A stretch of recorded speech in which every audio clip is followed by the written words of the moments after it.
नमस्कार, आदाब। Crime petrol dial 100 में आप सबका स्वागत है। तमाम तकलीफों के बावजूद इंसान जिंदगी से मोह नहीं छोड़ पाता और यही खूबसूरती है इसकी कि संघर्ष करते हुए भी एक एक पल को जी भर के जिया जाए। लेकिन कई बार परिस्थितियां इंसान के हक में नहीं होती और समस्याएं बड़ी लगने लगती हैं। जिसने धैर्य रखा वो पार उतर गया, लेकिन जो छटपटाकर बीच का और आसान रास्ता ढूंढने निकला वो गुमराह होकर अनर्थ के रास्ते पर निकल गया। और इस सब के बीच इस दुनिया में कुछ लोग ऐसे भी मौजूद हैं जो किसी की मजबूरी को भुनाने के लिए हमेशा तैयार रहते हैं, लेकिन वो ये भूल जाते हैं कि गलत काम चाहे कितनी भी होशियारी से क्यों ना किया जाए, वो कभी ना कभी सामने आ ही जाता है। सोनाली, सोनाली, सोनाली, देखो 9:30 बज गए। रिजल्ट लगा क्या? जल्दी कर। पापा, आप तो जानते हो ना मैंने कितनी मेहनत की है, तो प्लीज पापा मुझे अच्छे नंबर देना, please please please please please.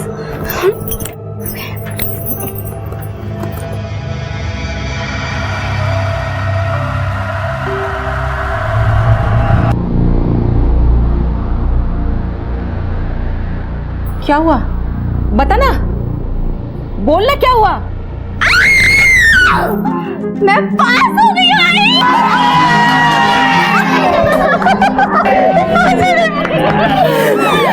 मेरे कितने परसेंटेज मिले ये तो बता। 89% आए हैं, म्हणजे 90 में 1 कम। मेरी उम्मीद से भी ज्यादा लेकर आई है तू।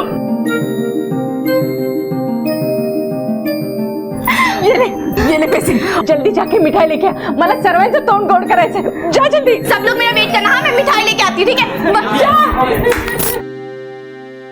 खूब हमारी है मैं तुझे।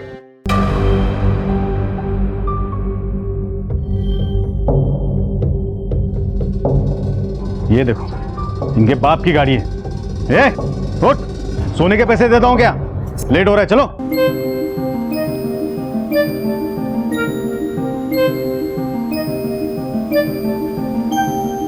ये पेड़ा कैसे दिया? पेड़ा 500 रुपए किलो। 500। और ये बर्फी? बर्फी 1200 रुपए किलो। 1200। और ये लड्डू कैसे दिए? लड्डू 400 रुपए किलो। ठीक है, आप ना 1 किलो पैक कर दीजिए, पर जल्दी कर देना। हाँ, वो क्या है ना, मेरा आज रिजल्ट आया, 89% मार्क्स आए। घर जाके सबको मिठाई खिलानी है। अच्छा, बधाई हो। ये लो, मेरी तरफ से। थैंक यू भाई 1 किलो लड्डू पैक करो, जल्दी आ जाओ। साहब, वो सीधा ऑफिस चलना है या पहले मंदिर जाना है? रोज कहाँ जाते हैं हम लोग? हाँ, पहले मंदिर ही जाते हैं ना। कितने साल से काम कर रहा है तू? रोज रोज वही सवाल पूछेगा? मंदिर चल पहले। जी सर।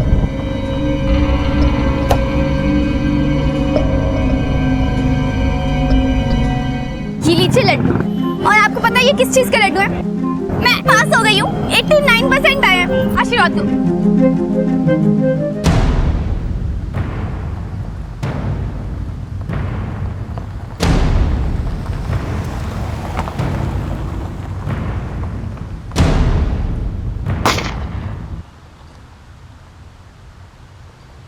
चल चल चल चल। अबे क्या करता है? भाग यहाँ से, भाग। भाग भाग। चल चल, भगा भगा। मिलो मिलो, इधर आ, चल गाड़ी निकाल, गाड़ी निकाल, चल जल्दी चल।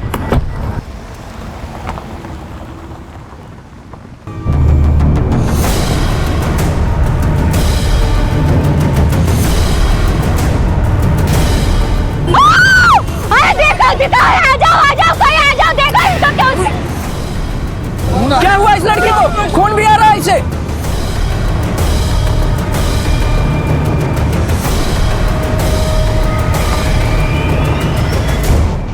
जब भी देखो टाइम पास करती रहती है।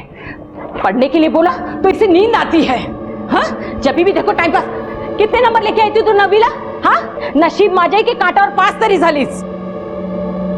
बहुत सपने देखे थे तेरे बाबा ने कि तुझे पढ़ लिख कर बहुत बड़ा अफसर बनाएंगे, ऐसे अपने बाबा का सपना पूरा करेगी। बहुत उम्मीद है मुझे तुझ पर। आई तो रोया मत कर, क्योंकि जब तू रोती है ना तो बिल्कुल अच्छी नहीं लगती है। सच में देखना, मैं मन लगाकर पढ़ाई करूंगी, बहुत मेहनत करूंगी, तेरा और बाबा का सपना जरूर पूरा करूंगी। आपसे मैं मेहनत करूंगी ताकि एसएससी के एग्जाम में अच्छे नंबर ला सकूं। सच में, बस तू रोएगी नहीं, प्रॉमिस मी। तू पढ़ेगी ना? बहुत पढ़ूंगी।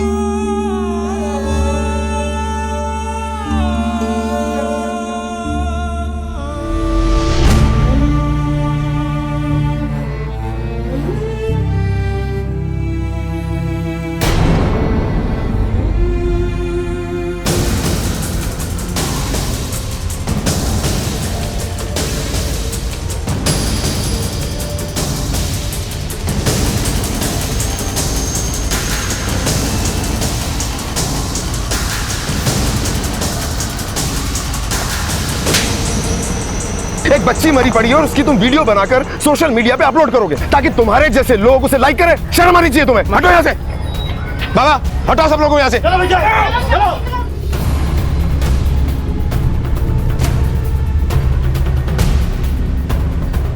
सर, इसका जख्म देखकर ऐसा लगता है कि इस पे गोली चलाई गई है और खून ज्यादा बह जाने की वजह से इसकी मौत हुई है।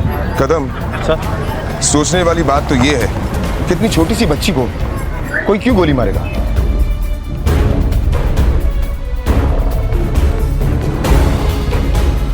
कदम सर, आज एसएससी का रिजल्ट आने वाला था। कुटे राहिली ही सलोनी। मिठाई खाने वाले सब चले गए और ये अभी तक मिठाई लेके नहीं आई। मासी, मासी, उधर सोनाली ताई का उधर मंदिर के पास शायद एक्सीडेंट हुआ है। क्या? सोनाली, सोनाली, सोनाली! सर, वो बच्ची यहीं से मिठाई लेकर गई थी। एसएससी में 89% मार्क मिला था उसे। साहब, वो लड़की ने तो मुझे मिठाई खिला दी, बहुत अच्छी लड़की थी। एक आदमी तो बाइक वालों को पकड़ने की कोशिश कर रहा था, बस साहब वो दोनों बाइक वाले भाग गए। शायद उन्होंने ही गोली चलाई होगी। ठीक। पूछताछ से ऐसा लगता है कि ये केस कोलैटरल डैमेज का है क्योंकि गोली किसी और के लिए चलाई गई थी। लग गई इस बेचारी लड़की को। कदम सर, चेक करो इस मंदिर में सीसीटीवी कैमरा है और अगर है तो हो सकता है उसकी फुटेज से हमें ये पता लगे कि यहाँ पर हुआ क्या था और इस लड़की के बारे में सारी इंफॉर्मेशन निकालो। ठीक है सर। कहाँ है सोनाली? सोनाली! सोनाली, क्या हुआ तुझे? घर में सब जन इंतजार कर रहे हैं। सबको भरोसा करना है ना? तो पास आके सोनाली, ठीक है ना? संभालिए अपने आप को, वो मर चुकी है। यार क्या बोले? वो मेरी बेटी है, मुझे छोड़ के कहीं नहीं जा सकती है। अरे इसको तो कॉलेज में एडमिशन करना है, इसको बड़ा अफसर बनना है, अपने आई बाबा का सपना पूरा करना है। ये ऐसा मजाक नहीं कर सकते मुझे। मीनाक्षी ताई, आप नहीं सो रहे, मैं मर चुकी है।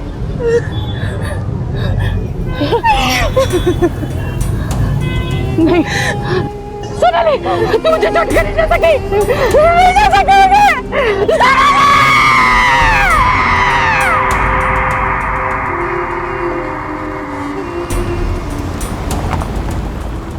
कहते हैं कि जिंदगी और मौत ऊपर वाले के हाथ में होती है। जन्म के साथ ही मौत का भी समय तय हो जाता है। ये सच है कि गोली सोनाली को लगी थी, लेकिन ये भी सच है कि वो उसके लिए नहीं चली थी। हमला आनंद पर हुआ और मौत सोनाली की हुई।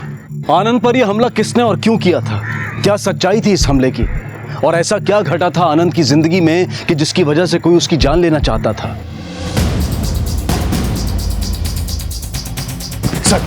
सर, मुझ पे जानलेवा हमला हुआ है, मुझे पुलिस प्रोटेक्शन चाहिए। कहाँ हुआ हमला? वो साईं मंदिर के बाहर सर। मेरी जान को खतरा है, मुझे पुलिस प्रोटेक्शन चाहिए सर। पहले आप ये बताइए कि हुआ क्या?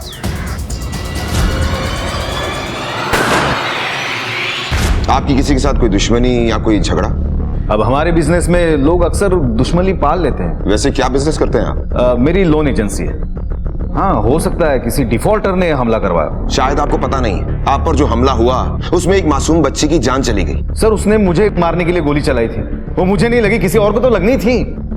आप मुझे पुलिस प्रोटेक्शन दीजिए, मेरी जान को खतरा है। सर, वो सोनाली की मां मीनाक्षी कुंटी आई। सोनल मेरे जीने का आखिरी सहारा थी। देखिए, जो गोली चलाई गई वो आपकी बेटी के लिए नहीं थी। बाय मिस्टेक वो बीच में आ गई। क्या बोलते हैं साहब तुम्हें? वो किसी और मेरी बेटी की जान गई इसमें, मेरी बेटी की जान गई इसमें। साहब, आप मेरे तरफ तो ध्यान दो। आज तो मैं बच गया, वो फिर से गोली चलाएंगे। मुझे प्रोटेक्शन दीजिए ना। देखिए, जब तक हमें यह नहीं पता चलता कि आप पर किसने गोली चलाई और क्यों चलाई, तब तक हम आपको पुलिस प्रोटेक्शन नहीं दे सकते। म्हणजे तुम्ही गोळी लागण्याची वाट पाहणार, त्याच्यानंतर प्रोटेक्शन द्या। इसका मतलब तेरी वजह से मेरी बेटी की जान गई। मैंने नहीं बोला था उसको बीच में आने के लिए। कितनी बेशर्म है तू। हाँ, मुझसे माफी मांगने के बजाय मुझे ही कोस रहा है तू। देख, अगर तेरी ये बुरे कर्मों की वजह से हुआ है ना, तो ऊपर वाला तुझे जरूर सजा देगा। एक आई का शाप है तुझे। भगवान तुझे कभी माफ नहीं करेगा। जय मां, भगवान तुझे कभी माफ नहीं करेगा।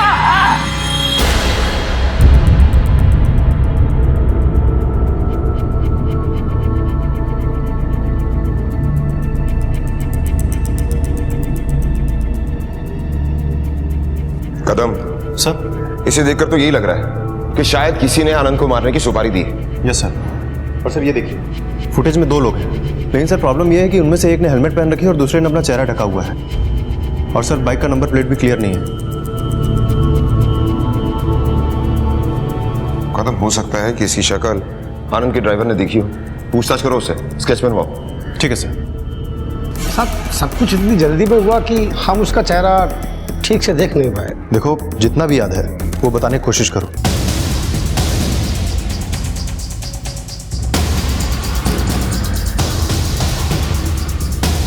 हो गया? ध्यान से देखो इसे। यही वो आदमी जिसने गोली चलाई थी? सब ऐसा ही लगता है, थोड़ा थोड़ा। ठीक है, जाओ। कदम सर। ये आदमी बहुत कंफ्यूज था। मुझे नहीं लगता कि इस स्केच से कोई फायदा होगा। सर मुझे लगता है कि एक बार ये स्केच हमें सर्कुलेट करना चाहिए। ठीक है, सर्कुलेट कर दो। सलोनी के पापा को गुजरे बहुत साल हो गए थे। उनके जाने के बाद मेरे पास जीने का सहारा सिर्फ सलोनी था। अब तो वो भी नहीं रही। अब मैं किसके सहारे जीऊंगी? मेरी बेटी ने अब तक तो पूरी दुनिया देखी भी नहीं। वो कलेक्टर बनना चाहती थी, अपने आही पापा का सपना पूरा करना चाहती थी। अब मैं किसके सहारे जीऊंगी? मेरे जीने का कोई मकसद भी नहीं है। अब मुझे मेरी मौत का इंतजार है। प्लीज संभालिए अपने आप को। और किसने कहा कि आपके पास मकसद नहीं? अभी सोनाली को न्याय मिलते हुए देखना है आपको। देखिए, हम पूरी कोशिश करेंगे कि सोनाली के कातिल को जल्द से जल्द पकड़ लें। उसी का इंतजार है मुझे। जब उसे सजा मिलेगी तब मेरी बेटी को शांति मिलेगी और मुझे भी। आपका शक सही था। हमने सीसीटीवी फुटेज चेक किए। किसी ने आपको मारने की सुपारी दी है। अच्छा ये बताइए, आपको किसी पे शक है? किसका नाम लूं मैं? नहीं, ऐसे मेरे बहुत सारे क्लाइंट हैं जिन्होंने मुझसे पैसे लिए लेकिन अभी वापस करने का नाम ही नहीं ले रहे। अब कैसे बताऊं कौन हो सकता है? किसी और को कुछ करने की जरूरत ही क्या है सर? ये काम ही ऐसा करते हैं कि लोगों के दिल से बद्दुआ निकलती है।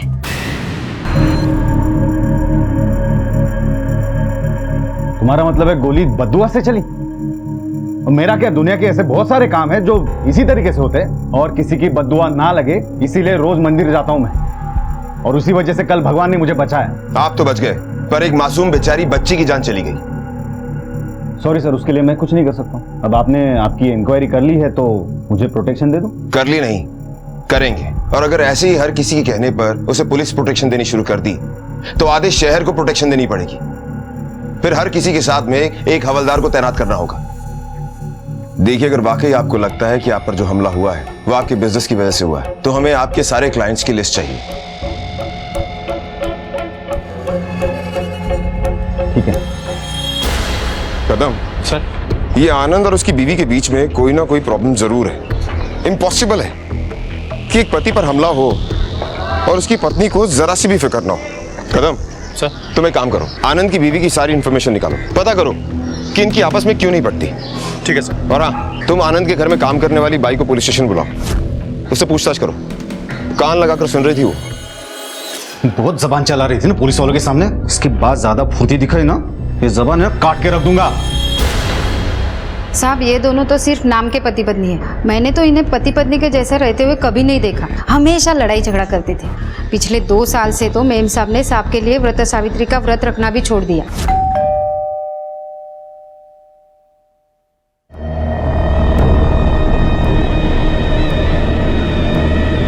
कहाँ थे तुम और फोन क्यों नहीं उठा रहे थे?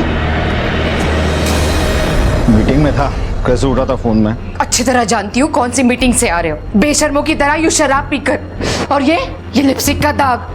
और मैं यहाँ सुबह से भूखी प्यासी बैठी हूँ। मोठ्या सावित्रीचा उपवास केला होता तुझ्यासाठी। 7 जन्म तूच नवरा मिळावास म्हणून। आता नाही करणार, खड्ड्यात जा।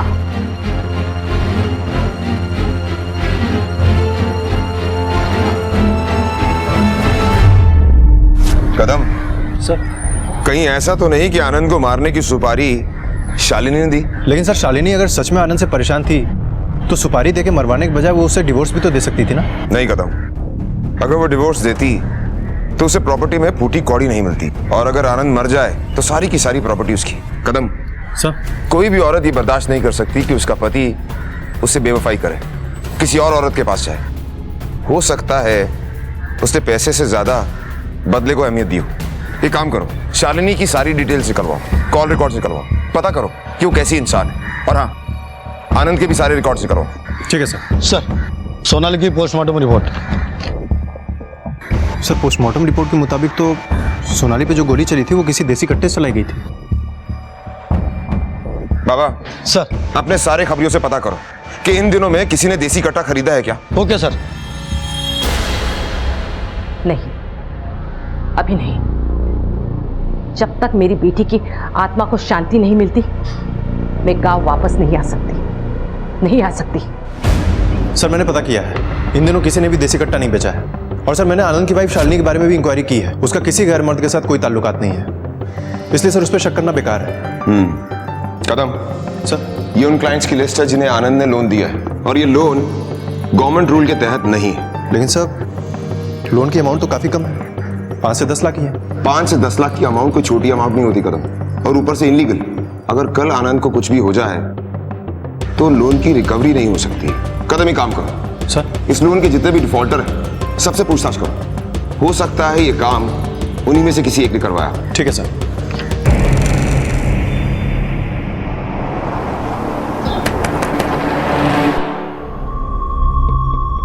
राजन जी,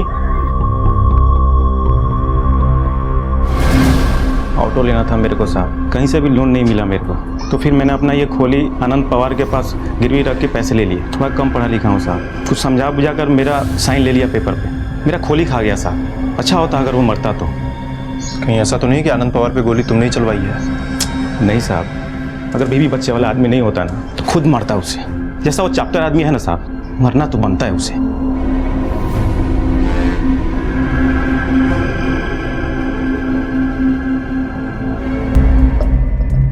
ऊपर वाला गवाह है साहब, मैं ऐसा कुछ नहीं किया जैसे आप सोच रहे। तेरा रिकॉर्ड चेक किया है मैंने, पिछले 4 महीने से तूने लोन की किस्त नहीं भरी। क्यों? साहब, ये मेरी बच्ची है, कैंसर है इसको, इसी के इलाज के वास्ते पैसे लिया था साहब, और अब तो वो भी नहीं हो रहा है साहब। मैं अपनी मजबूरी के बारे में आनंद भाई को बोला था, वो भी मुझे थोड़ी मोहलत देने के लिए मान गए थे। आज नहीं तो कल जो भी निकलता है देना तो है ही ना साहब। आज उसकी केमोथेरेपी है, जेब में एक पैसा भी नहीं है। अभी आप ही बोलिए मैं क्या करूं? अपनी आंखों के सामने अपनी बेटी को मरते देखना पड़ेगा।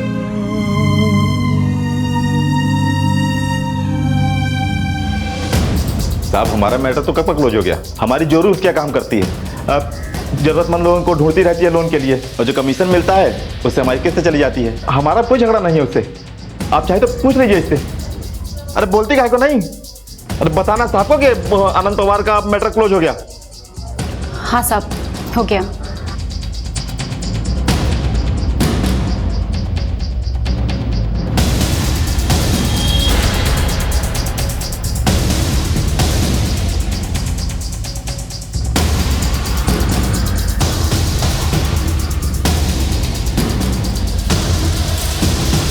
सर, प्रशांत का घर तो यही है, लेकिन यहाँ ताला लगा हुआ है।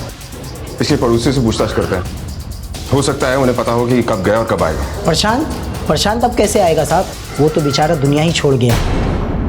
आत्महत्या किए भी 2 महीने हो गए। उसका परिवार भी यूपी में कहीं शिफ्ट हो गया है। यूपी में कहाँ? गांव शहर तो पता नहीं साहब, बस इतना पता है यूपी गए थे वो।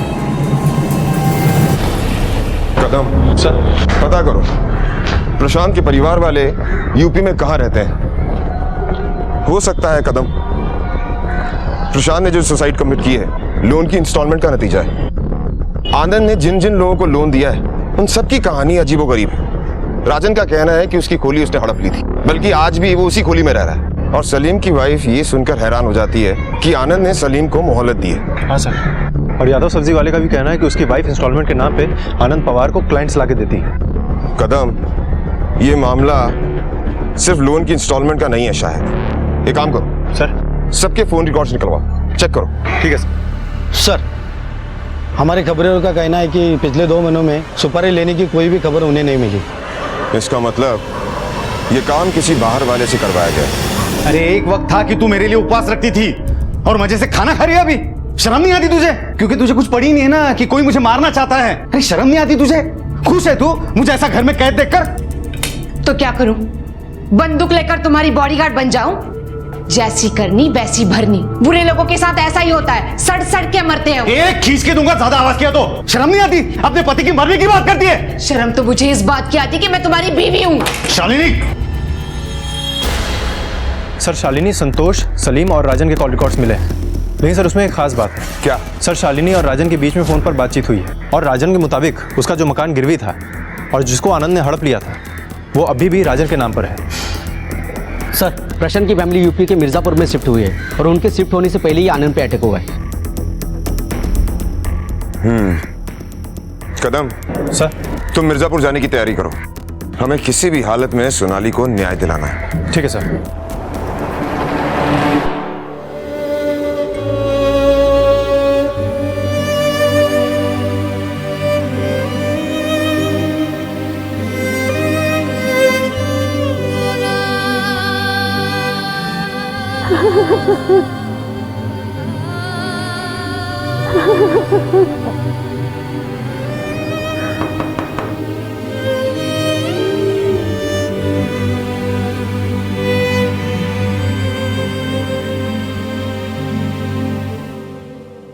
आप कौन? जी, आपकी बेटी। वो अब नहीं रही। आप उसे जानते हैं? नहीं। फिर आप? जिस आदमी पर हमला हुआ और गोली आपकी बेटी को लगी, मैं उनकी बीवी हूँ। क्या? तुम्हारे पति के वजह से मेरी बेटी की जान गई है? अब तुम यहाँ क्या लेने आई हो? जाओ यहाँ से, जाओ यहाँ से, वरना तुम्हारे पति का गुस्सा मैं तुझ में निकालूंगी। मैं यहाँ पर आपका दुख बढ़ाने नहीं, बांटने आई हूँ।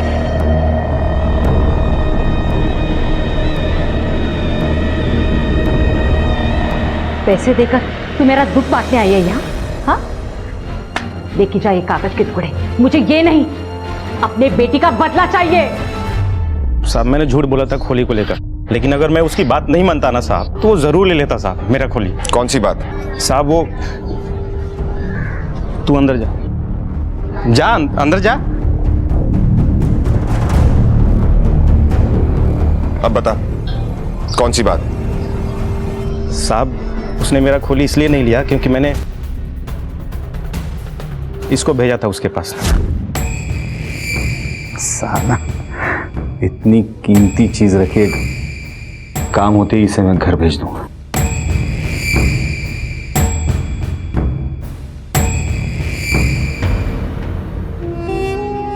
गुनहगार हूं मैं तेरा, हो सके तो मेरे को माफ कर देना।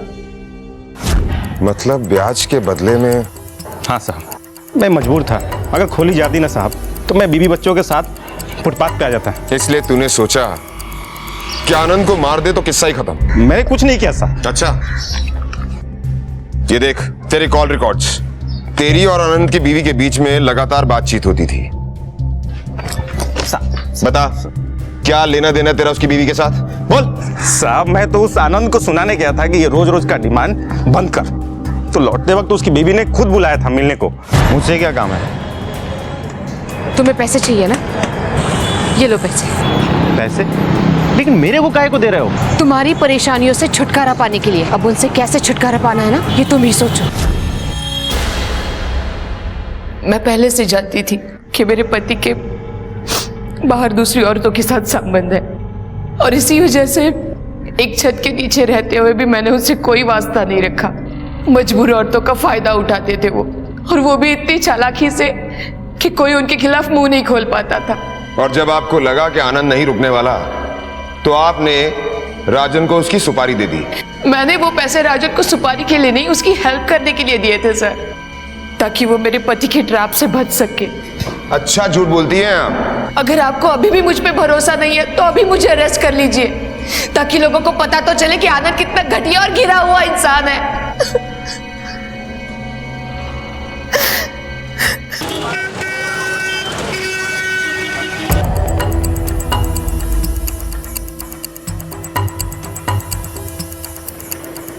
सुनो। हाँ सर। ये प्रशांत पांडे जी की फैमिली कहाँ रहती है? सर वो जो सामने घर है ना, उन्हीं का है। आपके पति ने आत्महत्या क्यों की थी? साहब जो हो गया वो हो गया। मुझे इस बारे में कोई बात नहीं करनी, और वैसे भी वो वापस थोड़ी आ जाएंगे। देखिए, आप इस मामले को जितने हल्के में ले रही हैं इतना हल्का है नहीं। इस केस में एक मासूम लड़की की जान जा चुकी है, इसलिए अगर आप हमारे सवालों का जवाब देंगे तो शायद हम उसके कातिल को सजा दिला पाएं। इसलिए आप प्लीज़ हमें बताइए कि आपके पति प्रशांत पांडे जी ने आनंद पवार से लोन लिया था या नहीं? हाँ, उनका कपड़े का धंधा था और उन्हें उसमें बहुत बड़ा घाटा हो गया था, जिसे फिर से शुरू करने के लिए हमें बहुत सारे पैसे चाहिए थे। तो फिर हम लोन लेने के लिए आनंद पवार के पास गए। मुबारक हो, आपका लोन पास हो गया है। और मैं बता नहीं सकता कि ये आप लोगों की मदद करके मुझे कितनी खुशी हो रही है। शुरू में किस्त जा रही थी, पर कुछ टाइम के बाद हम लोन नहीं चुका पा रहे थे और तभी हमें आनंद पवार ने अपने ऑफिस बुलाया। अरे 6 महीने से एक भी किस्त नहीं दिए तुमने। आज भी अगर पैसे नहीं दिए ना तो तुम्हारी दुकान और माल दोनों पर कब्जा करना पड़ेगा मुझे। नहीं नहीं आनंद भाई, ऐसी नौबत कभी नहीं आएगी। बस थोड़ा सा समय मुझे और दे दीजिए, मैं आपका सारा पैसा वापस कर दूंगा आनंद भाई।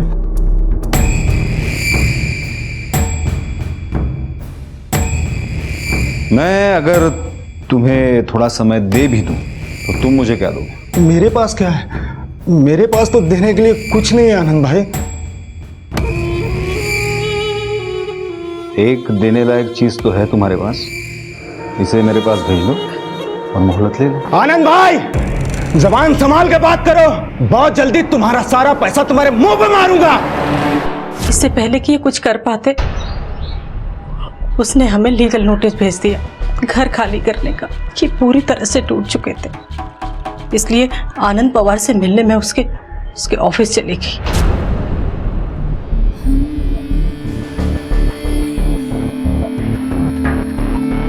हम किसी चीज के लिए ना नहीं बोलेंगे, बस आप हमसे वादा कीजिए, पैसों के लिए हमारे पति को आप परेशान नहीं करेंगे। ये बात इनको पता चल गई, ये बर्दाश्त नहीं कर पाए। एक दिन इन्होंने आत्महत्या कर ली और फिर हम सब यहाँ चले आए। तो आपको आनंद पवार के खिलाफ कंप्लेंट फाइल करनी चाहिए, उसको उसके किए की सजा मिलनी चाहिए। क्या फायदा कंप्लेंट करके, ऊपर वाला है ना, देगा उसे उसके कर्मों की सजा। यह साबित हो चुका था कि आनंद एक गलत इंसान था, लेकिन पुलिस के पास ऐसा कोई पुख्ता सबूत नहीं था जिसकी बिना पर वो उसके खिलाफ कोई एक्शन ले पाए। दूसरी तरफ सोनाली के कत्ल का अब तक कोई भी सुराग पुलिस के हाथ नहीं लगा था। ऐसा महसूस हो रहा था कि जैसे कभी कोई सुराग था ही नहीं। और तभी एक ऐसी घटना घटी जो शायद पुलिस के इस गतिरोध को बेच सकती थी।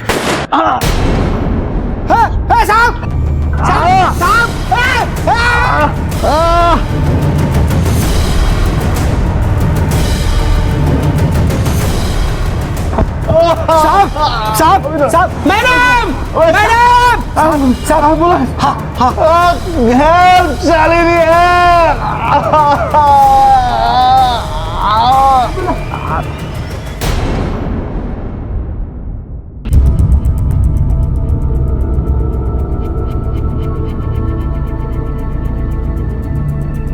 मीनाक्षी ताई, कहाँ से आ रही हो? काही नाश्ता आणू का? नको, मला भूख नहीं है। अरे और कितने दिन भूखी रहोगी? जाने वाले को कोई नहीं रोक सकता। तू क्यों इतना परेशान हो रही है? मैं आज गाँव जा रही हूँ।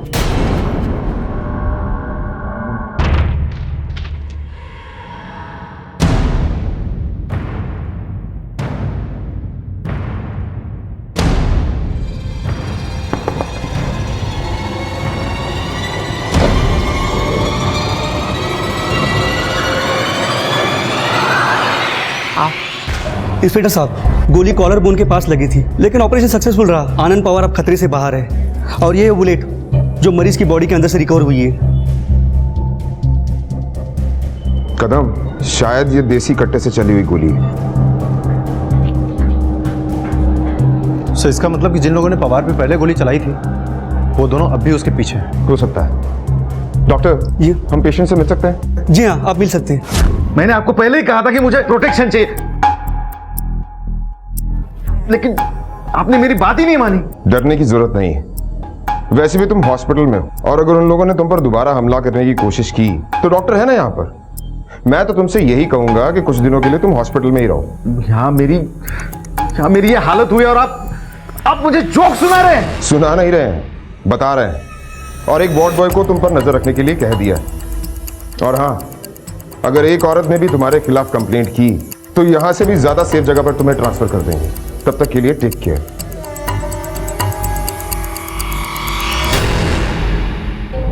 कदम सर, सिविल में यहां कांस्टेबल्स तैनात करो। हो सकता है आनंद पर दोबारा हमला हो। ठीक है सर। जी नमस्ते, मेरा नाम शालिनी है। मैं एक एनजीओ से आई हूँ। हमारा एनजीओ कैंसर पेशेंट्स के लिए काम करता है। वो हॉस्पिटल से पता चला कि आपके यहाँ कोई कैंसर पेशेंट है, तो आपके लिए कुछ मदद लाई थी मैं। ये कुछ पैसे हैं,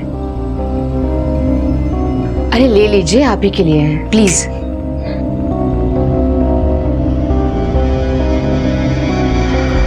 वैसे इन पैसों का क्या करना है ये आप लोग ही डिसाइड कीजिए। अपनी बेटी को बचाइए या फिर उस बीमारी को ही खत्म कर दीजिए जो आपका घर उजाड़ रही है। नमस्ते। ये क्या बोल के गई?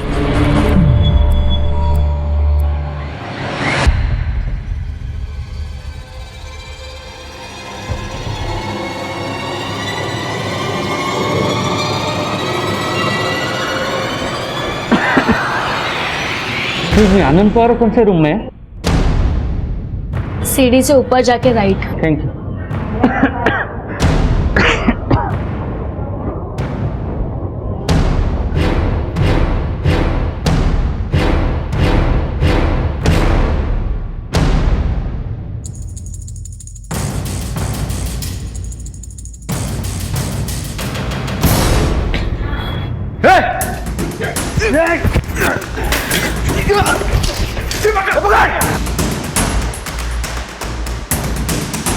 रुक, पकड़ो।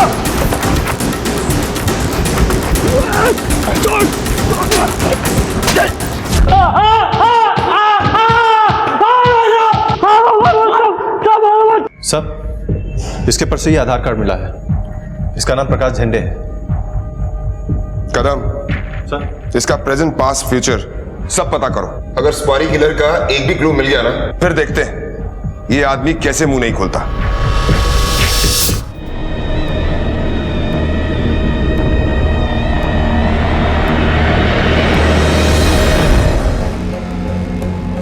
बड़े ढीठ हो तुम। हाँ, इस बार भी बच गए ना, मगर इस बार आखिरी बार था, अगली बार नहीं बच पाओगे।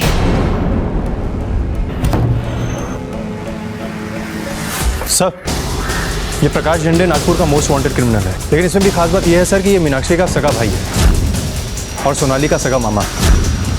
इसका मतलब आनंद के घर के बाहर जो हमला हुआ और जो हॉस्पिटल में हमला हुआ, उसके पीछे मीनाक्षी का हाथ था। हाँ साहब, प्रकाश माझा भाव है। मुझे पता है नागपुर में उसने क्या क्या कारनामे किए। सोनाली के जाने के बाद उसने मुझे फोन किया था, मैंने उसे सब बता दिया। लेकिन साहब, मैंने उसको नहीं बोला किसी को मारने के लिए। वो कल भी आया था, वो बोल रहा था कि हाँ, मैंने ही गोली मारा उसको। निशाना थोड़ा सा चूक गया ना, इसलिए बच गया साला। अब कल देख, उसके ना खोपड़ी में ही गोली उतारेगा मैं। मैंने तुझे मना किया था ना कुछ भी करने से। तेरी इसी गुंडागर्दी की वजह से मैं सोनाली को मुंबई लेकर आई, और अब अरे लेकर आई थी तो फिर कहाँ गई सोनाली, बोलना। वो साला आनंद पवार की लोंडियाबाजी की वजह से मेरी भांजी मर गई है। देखता ही मुझे भी सोनाली के बारे में उतना ही दुख हुआ है जितना कि तुझे हुआ है। बदला तो मैं लेके रहेगा, छोड़ेगा नहीं उसको मैं। अच्छा, अब ये बताइए कि आपको कैसे पता चला कि आनंद औरतों से गलत हरकतें करता है? आनंद की बीवी शालिनी ने मुझे बताया। वो पैसे लेकर आई थी। और क्या कहा उसने? उसकी बातों से ऐसा लगा कि वो अपने पति को मारना चाहती है। मैं जानती हूँ ये सब कुछ मेरे पति की वजह से हुआ है। औरत को खिलौना समझकर उन्होंने जो खेल खेला है, ये उन्हीं की बद्दुआएं हैं जो उन्हें ये सजा मिल रही है। सब जानती है ना तू? हाँ, तो क्यों तेरे पति के नाम का मंगलसूत्र पहना है तूने? इसे उतार के फेंक दे। फेंक दूंगी, मगर अभी नहीं, सही समय आने पर। उसके बातों से मुझे ऐसा लगा जैसे वो अपने पति से खुश नहीं है, उससे छुटकारा पाना चाहती है वो। प्रकाश के साथ मिले मीनाक्षी के कनेक्शन से पुलिस की कुछ उम्मीद बढ़ी थी, लेकिन उससे भी उनके हाथ कुछ नहीं लगा, क्योंकि प्रकाश ने आनंद पर हमला तो किया था, लेकिन उसका मकसद सोनाली की मौत का बदला लेना था। सोनाली का कातिल खुलेआम घूम रहा था। आखिर वो कौन था जिसने आनंद पर गोली चलाई या चलवाई और जिसका निशाना सोनाली बनी? कौन था वो जिसे आनंद से इस कदर नफरत थी? शालिनी, राजन, सलीम या फिर संतोष?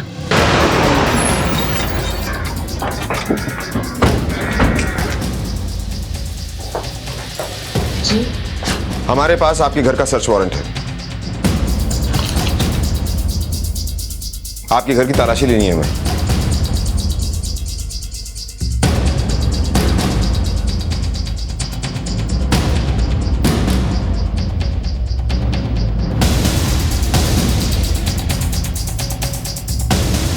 क्या अलमारी से पैसे मिले? सर, इनके कबर्ड में से ये रुपए मिले। बताइए, और सबसे पहले ये बताइए कि इतना कैश आप लोगों में क्यों बांट रही थी? जी वो आनंद ने लोगों के साथ जो कुछ भी किया मैं उसे ठीक तो नहीं कर सकती, मगर ये पैसे देकर मैं उनका दुख कम करना चाहती थी, इसलिए ये कैश सबको दे रही थी। इतना कैश आपके पास आया कहां से? मैंने अपनी ज्वेलरी बेचकर ये कैश लाया है। एक मिनट।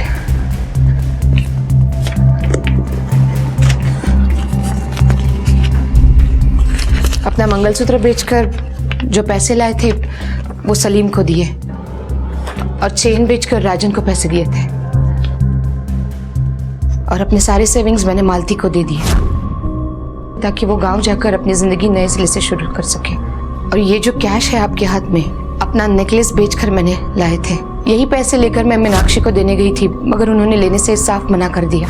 आपके कहने का मतलब ये है कि ये सब कुछ आप अपने पति के पापों का प्रायश्चित करने के लिए कर रही हैं? जिस दिन मुझे पता चला मेरा पति औरतों की मजबूरी का फायदा उठा रहा है, उसी दिन मैंने कंप्लेन कर देनी चाहिए थी, मगर मैं चुप रही, अपने पति धर्म का पालन करती रही, और दिन ब दिन आनंद बिगड़ते गए, और उसकी सजा उस मासूम बच्चे को भुगतनी पड़ी। जुर्म को सहना और जुर्म छुपाना भी जुर्म ही है सर। आप प्लीज मुझे अरेस्ट कर लीजिए और सबक लेने दीजिए, और उन सभी औरतों को जो अपने पति का जुर्म छुपाती है, प्लीज। ये बेचा था मुझे साहब, और अपनी बीवी को बेचते हुए तो शर्म भी नहीं आई, और हराम की कमाई खाते हुए तो शर्म भी नहीं आई। किसने झूठ बोला था आपको साहब कि हमारा लोन पूरा हो गया और मैं आनंद के लिए काम करती हूँ? मैं आनंद के लिए काम तो करती हूँ साहब, मगर लोन बेचने का नहीं, खुद को बेचने का। वो मुझे अलग अलग लोगों के पास भेजता था और उनसे पैसे कमाता, और इसे सब पता था, पर इसे कुछ नहीं कहा, कुछ नहीं कहा, कुछ नहीं कहा इसने। कदम सर, कंप्लेंट लो इनकी, और बाकी जितने भी विक्टिम्स हैं सबसे पूछताछ करो। अगर वो लोग भी कंप्लेंट करने के लिए तैयार हैं तो इस आनंद को जेल जाने से कोई नहीं रोक सकता। मिस्टर आनंद, ये रहा तुम्हारा अरेस्ट वारंट। औरतों के देह व्यापार और उनके शोषण के जुर्म में तुम्हें गिरफ्तार किया जाता है। आनंद, मैंने कहा था ना तुमसे, जब टाइम आएगा तो सिक्योरिटी अपने आप तुम्हें मिल जाएगी। बेकार में चिल्ला रहे थे, अब तुम जहां जाने वाले हो वहां तुम्हें पूरी सिक्योरिटी मिलेगी। वैसे सिक्योरिटी के लिए 2 हवलदार बाहर तैनात किए हैं, जल्दी से ठीक हो जाओ तुम।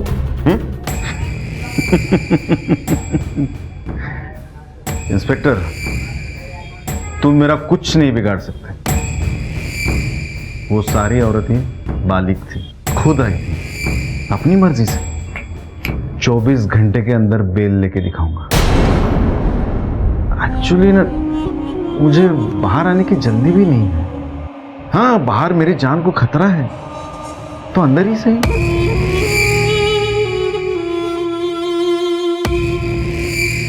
कदम सर, देखा जाए तो ये आनंद बिल्कुल सही कह रहा है। हमें इसके खिलाफ और सबूत इकट्ठे करने होंगे। लेकिन सर, हम इस पे गैर कानूनी ढंग से लोन का बिजनेस चलाने का चार्ज भी तो लगा सकते हैं ना सर? चार्ज लगा सकते हैं, इससे वो अंदर भी हो जाएगा, लेकिन इससे सोनाली को न्याय नहीं मिलेगा। सर, खबरी से एक इन्फॉर्मेशन मिली है, कोल्हापुर का एक आदमी देशी कट्टा बेचने के लिए कस्टमर ढूंढ रहा है। कदम, लेट्स मूव।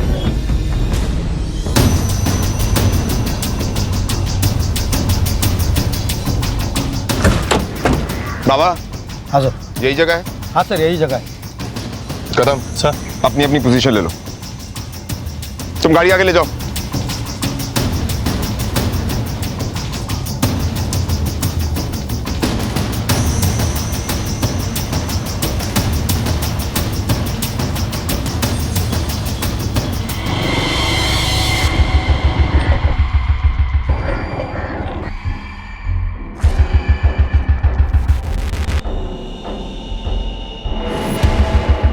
माल लाया? पैसा लाया है।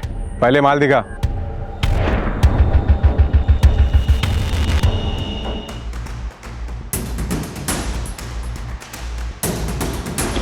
अरे भाग, पुलिस पुलिस भाग! पकड़ो से, पकड़ो से।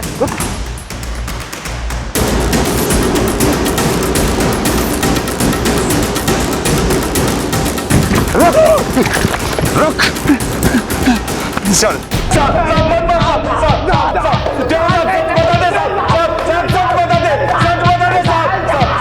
हमने कोई बड़ा क्राइम नहीं किया साहब। हाँ साहब, हमें सुपारी मिली थी। हमें सिर्फ ये दिखाना था कि आनंद पवार पे किसी ने गोली चलाई है। बस हमें यही करना था साहब। तभी हमको मालूम हुआ किसी लड़की की मौत हो गई है। हमें भी यहाँ से भागना था साहब। हमारे पास पैसा नहीं था, इसीलिए हम वो कट्टा बेच रहे थे ताकि हमें कुछ पैसा मिले। आप ही बताओ साहब, हमें सिर्फ 5,000 की सुपारी मिली थी। सुपारी किसने दी? बोल।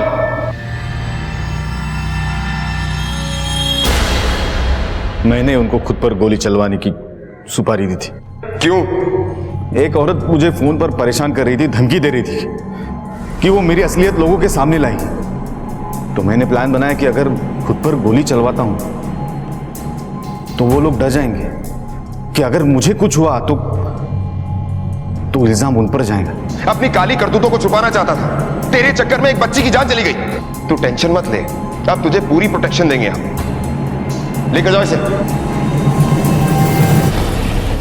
सर, अगर इसको सच में कोई औरत ब्लैकमेल कर रही थी तो ये बात हमें पता क्यों नहीं चली?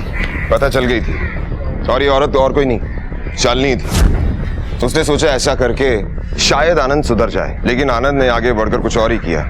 ये प्रॉब्लम सॉल्व करने की बजाय अगर शालिनी हमारे पास आई होती तो आज सोनाली जिंदा होती। इसीलिए शालिनी खुद को सोनाली की मौत की जिम्मेदार समझती है। अगर किसी बेहद मुश्किल सवाल का कोई आसान उपाय है तो जांच की जरूरत है कि कहीं ये किसी संकट की दस्तक तो नहीं, क्योंकि आनंद जैसे लोग समाज में भरे पड़े हैं और वो किसी आसान उपाय से हमें फंसाने की पूरी कोशिश कर सकते हैं। आनंद को गैर कानूनी तरीके से लोन कंपनी चलाने और देह व्यापार, जालसाजी, शोषण और शारीरिक उत्पीड़न के लिए, और प्रकाश को अपने पिछले अपराधों और आनंद पर हमला करने के लिए गिरफ्तार किया गया। राजेश और शरद को गैर कानूनी हथियार के इस्तेमाल और सोनाली के कत्ल के लिए, और संतोष, राजन और सलीम को जबरदस्ती अपनी बीवियों से देह व्यापार करवाने के लिए गिरफ्तार किया गया। और ये सभी इस वक्त न्यायिक हिरासत में हैं। दीदी, मुझे नींद नहीं आ रही। मम्मी कब आएगी? शायद मम्मा आ जाएंगी, तुम सो जाओ।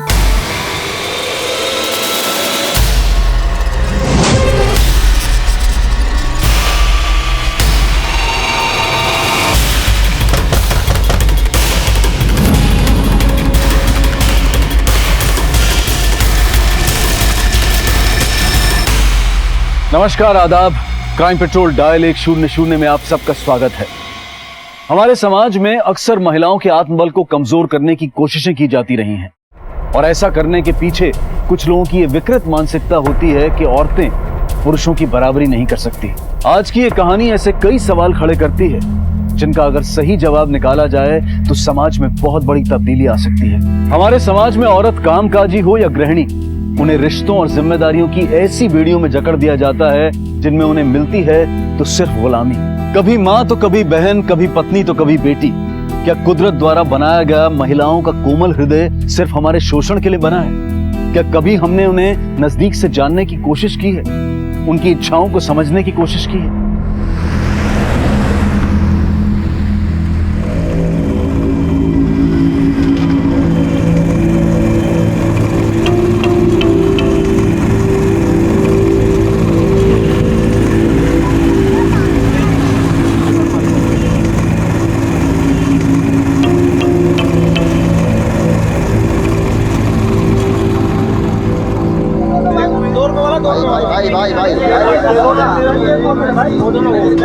अंजलि ने हाँ सुरेश एक वाटर दे।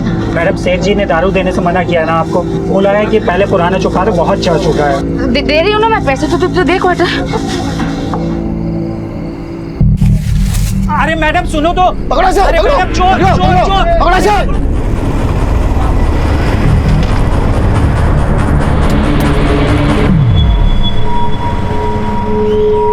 अरे भैया क्या बैलगाड़ी की तरह चला रहे हो, थोड़ा तेज चलाओ ना। अरे मैडम तेज तो तब चलाऊंगा जब पता चले जाना कहाँ है। अरे बता दो कहाँ जाएंगी आप? अरे भैया किधर भी लेके चलो ना, चलो। साला मुझसे पैसे मांग रहा था, बोलता पहले पुराने तो फिर नया मिलेगा। जानता नहीं मेरी वजह से कितनी चलती है इसकी दुकान। ओ मैडम ये बोतल चुरा के लाई हो क्या? क्यों, तो पुलिस वाला है क्या? ऑटो चला अपना। ऑटो क्यों रोका? ए मैडम बाहर आइए, आप बाहर आइए। मैं नहीं आऊंगी। बाहर आइए, सराफत से आ रही हैं, पुलिस को फोन करो। तू क्यों इतना उछल रहा है? तुझे तो दे रही हूँ ना पैसे। अरे नहीं चाहिए आपके पैसे, मुझे लफड़े में नहीं पड़ना। अरे चलना चलना, मेरे को भी तेरे मुंह नहीं लगना है। हट बेवड़ी कहीं की। अरे हट ना, तेरे बाप के पैसे की शराब पी रही हो क्या? हट हट।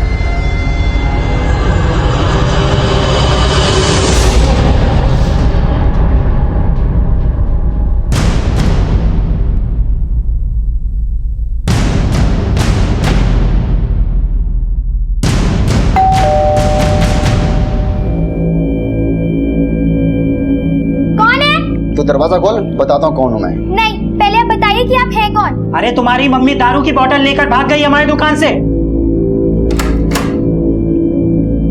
तेरी माँ की तरह। मुझे नहीं पता मम्मा कहाँ है, और मैंने आपसे कहा था ना कि उन्हें उधार शराब मत दीजिएगा, तो फिर आपने क्यों दी? ज्यादा होशियारी करने की कोशिश मत कर। तेरी माँ की तरह है। अरे कहाँ जा रहे हैं आप? बाहर निकल मेरे घर से। साहिल बेटा चाकू दिखाता है, चाकू की फैक्ट्री मेरे पास। अरे मिथि, क्या हुआ बेटा? कोई प्रॉब्लम, परेशानी है क्या? तो कब तक बचाएगी अपनी माँ को? चल रे, तो सब कुछ नहीं होता है, चल।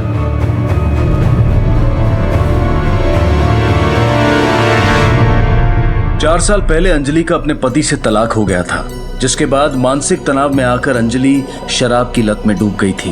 वो अपनी माँ होने की जिम्मेदारी को भी ठीक से नहीं निभा पा रही थी। हर माँ की तरह अंजलि भी अपने बच्चों से बहुत प्यार करती थी, लेकिन नशा एक ऐसी आदत है जिसमें एक बार अगर कदम रखा तो बाहर निकलना इतना आसान नहीं होता। और अंजलि की इन्हीं गलतियों का खामियाजा उसके बच्चों को भुगतना पड़ा। लेकिन ये हालात सिर्फ शुरुआत थे उस अंजाम के जिसका अंदाजा किसी को ख्वाबों ख्यालों में भी नहीं था।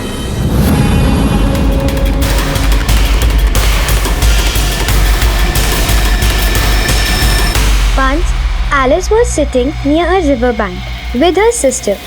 She was getting bored. दीदी मुझे नींद नहीं आ रही, मम्मी कब आएगी? साहिल मम्मा आ जाएंगी, तुम सो जाओ। दीदी मम्मा जैसे लोरी सुनाती थी वैसे सुनाओ ना।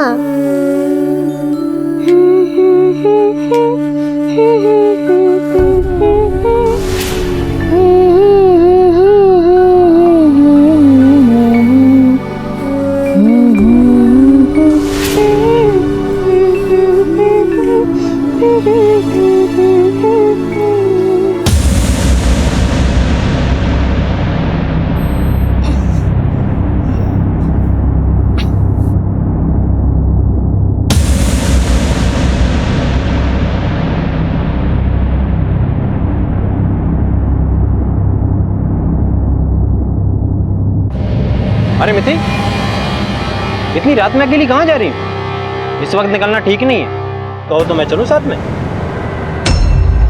देखो भैया, आप मुझे हाथ मत लगाया करो, वरना आपकी कंप्लेन कर दूंगी मैं। मेरी कंप्लेंट करें? बताता हूँ।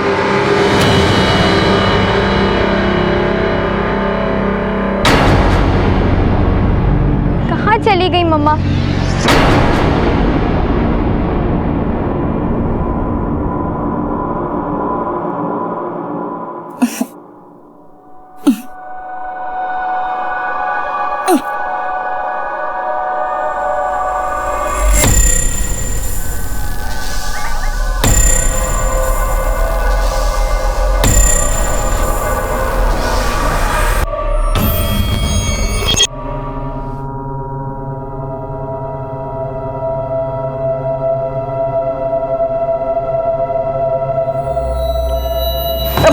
सागर रोक।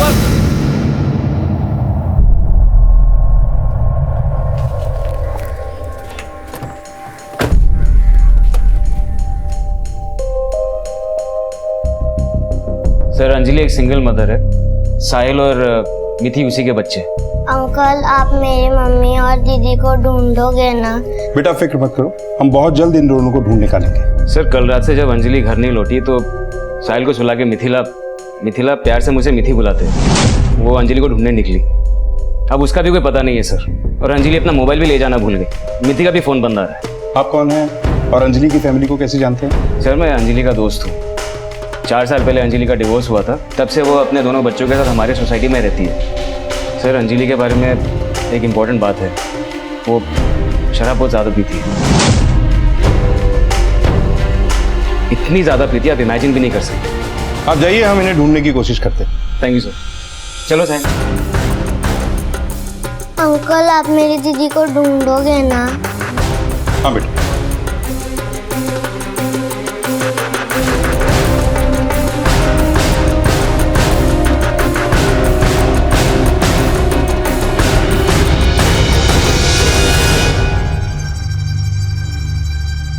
कल रात को अंजलि को यहाँ देखा?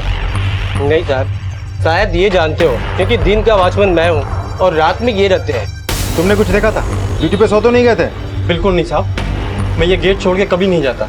कल रात अंजलि मैडम को तो नहीं देखा साहब, लेकिन हाँ साहब मिथि ज़रूर कल रात में बाहर जा रही थी। मैंने उसे मना भी किया कि रात में बाहर मत जाओ।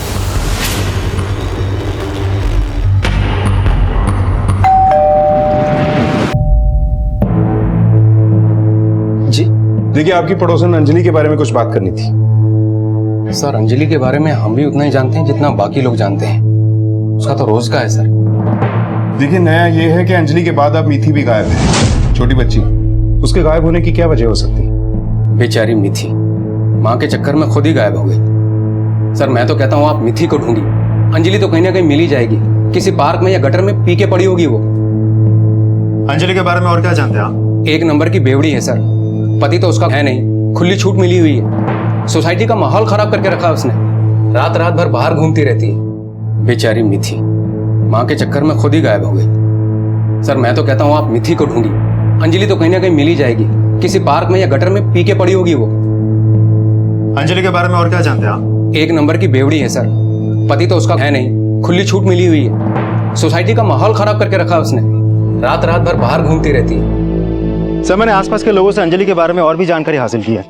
उसे शराब की बहुत बुरी लत है। इससे पहले भी कई बार रात रात भर वो बाहर थी, यहाँ तक कि 2-2 दिन तक घर वापस नहीं लौटी। राज, मुझे अंजलि से ज्यादा मिथि की चिंता।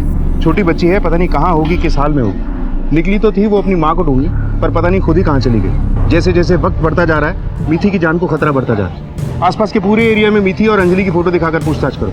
और हाँ, इन दोनों की फोटो शहर के सारे पुलिस स्टेशन, हॉस्पिटल्स और मुर्दाघरों में सर्कुलेट करवा दो। मोबाइल डिटेल्स भी निकलवा दो।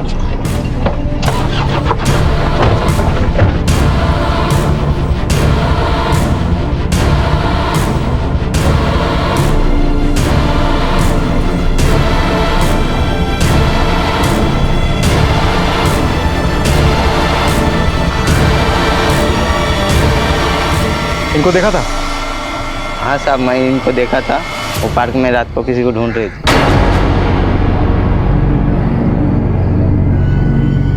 कहाँ चली गई मम्मा? ठीक।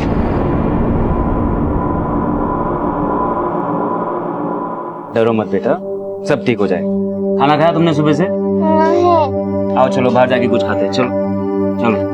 जब तक मम्मी और दीदी नहीं आते मैं कुछ भी नहीं खाऊंगा। ओहो साहिल, अगर तुम्हारे मम्मा और दीदी को पता चला कि तुमने सुबह से कुछ नहीं खाया है तो फिर कितने नाराज होंगे। आओ चलो चलो चलो चलो चलो बाबा चलो। मिथि को लापता हुए लगभग 12 घंटों से भी ज्यादा का वक्त बीत चुका था। एक नाबालिग लड़की होने के कारण पुलिस ने उसे ढूंढने के लिए 24 घंटों का इंतजार नहीं किया, पर अब तक उन्हें मिथि के बारे में कोई जानकारी नहीं मिली थी। पहले अंजलि और अब मिथि के गायब होने से पुलिस के लिए मुश्किलें बढ़ती जा रही थी।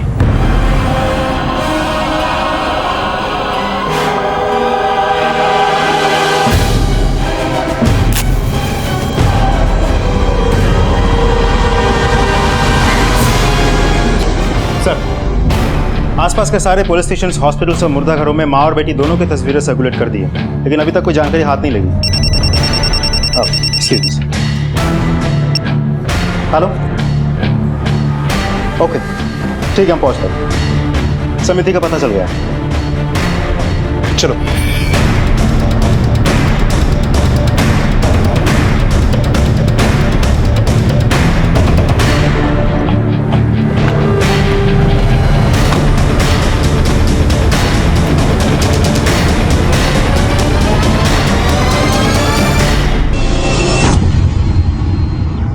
सर ये तो जिंदा है। एम्बुलेंस बुलाओ। आसपास अच्छे से सर्च करो।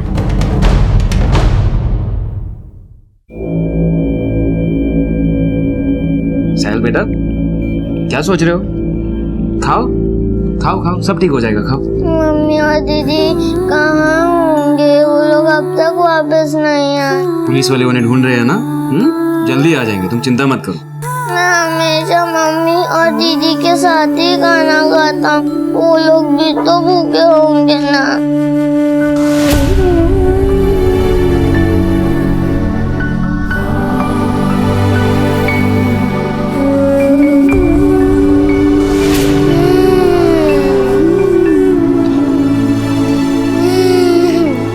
चल बेटा, मत रो, मैं हूं ना तुम्हारे साथ। अगर तुझे खाना नहीं खाना तो मत खा, फालतू मेरा टाइम वेस्ट मत कर। ए बिल्ले, यार भी ले, तू भी ले, रिक्शा पकड़ के घर खुद चले जाना।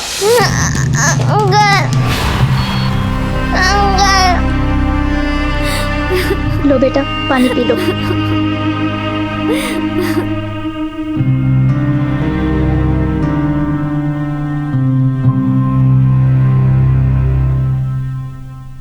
बेटा, डोंट वरी, रिलैक्स। बेटे बेटा, आपके साथ कल रात को क्या हुआ था? सर, कल रात मम्मा घर नहीं आई थी, तो मैंने सोचा कि मैं उन्हें सोसाइटी के आसपास चेक करके आती हूँ। शायद वो कहीं गिर गई होंगी। गार्डन वो हमेशा जाती है, मैंने वहां पे भी चेक किया, लेकिन वो नहीं मिली। फिर मैंने सोचा कि मैं ऑटो लेके आगे देख लेती हूँ। जब मैंने ऑटो लिया तो वो ऑटो वाला मुझे कहीं और ही ले गया और उसने मेरे साथ जबरदस्ती करने की कोशिश की। बेटा, उस ऑटो वाले की शक्ल याद है आपको? बहुत अच्छे से तो नहीं सर, लेकिन उसका ऑटो काफी ज्यादा कलरफुल था और उसमें ग्रीन कलर की लाइट्स लगी हुई थी। थैंक यू बेटा। मीठी ने जिस तरह के ऑटो की डिस्क्रिप्शन दी है, जवाहर नगर और पूरे एरिया में उसके बारे में पता करो, और अंजलि के बारे में इलाके के पूरे सीसीटीवी कैमरास को चेक करो। मुझे लगता है आपने नशे की लत की वजह से अंजलि खुद किसी मुसीबत में न पड़ गई। पॉसिबल है सर।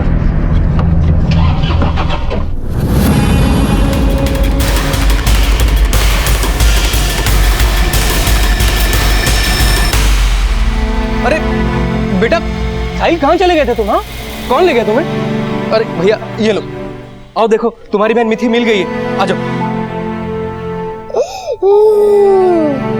दीदी तुम कहाँ चली गई थी? साहिल प्लीज मत रो, मैं आ गई हूँ। रो मत बेटा, रोते नहीं है।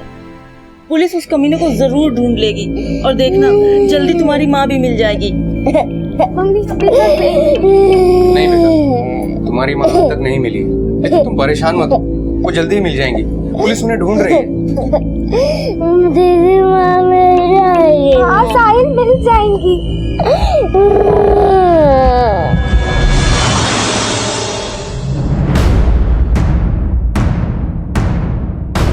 इसे जानते हो? जी सर। अंजलि के कुछ पैसे उधार थे तुम्हारे दुकान में। उसने जब तुम्हारे दुकान से शराब चुराई तो बदला लेने के लिए तुमने उसे उठा लिया। कहाँ रखा है? क्या किया उसके साथ? सर, ना तो मैंने उसको उठाया है, ना मैंने इसको कहीं रखा हुआ है। साहब, लगभग एक हफ्ते से हमने उसको देखा तक नहीं, और पिछले काफी दिनों से दुकान पर भी नहीं आई। साहब, अगर आपको उसके बारे में ज्यादा जानकारी चाहिए तो इसके एक्स हस्बैंड सतीश से बात कर लीजिए आप। सर, उनकी शादी जरूर टूट चुकी हो, पर झगड़ा उनके बीच में आज भी होता है। तुम्हें कैसे पता ये सब? साहब, पिछले 25 साल से हमारी दुकान यहाँ पर है, और इस इलाके की एक घर की खबर मेरे पास रहती है। अब तो मान जाओ। तुम्हारी माँ ने तुम्हारे लिए किया ही क्या है? दारू के नशे में अपनी और तुम्हारी जिंदगी खराब कर दी। देखो, चाहे कोर्ट का फैसला मेरे फेवर में हो या ना हो, जो होगा मैं देख लूंगा, लेकिन तुम दोनों अब मेरे साथ चलो। नहीं पापा, हम मम्मा को छोड़ के कहीं नहीं जाएंगे। अगर हमें आपको अपने साथ लेके जाना ही है तो आपको मम्मा को भी साथ में लेके जाना होगा। कितना जहर भर के रखा है उसने तुम्हारे दिमाग में। पापा, मुझे इस बारे में कोई बात नहीं करनी है, मैं जा रही हूँ। तुम रुको, हम चले जाते हैं। ठीक है, चले जाइए, कोई जरूरत नहीं है मुझे आप लोगों की।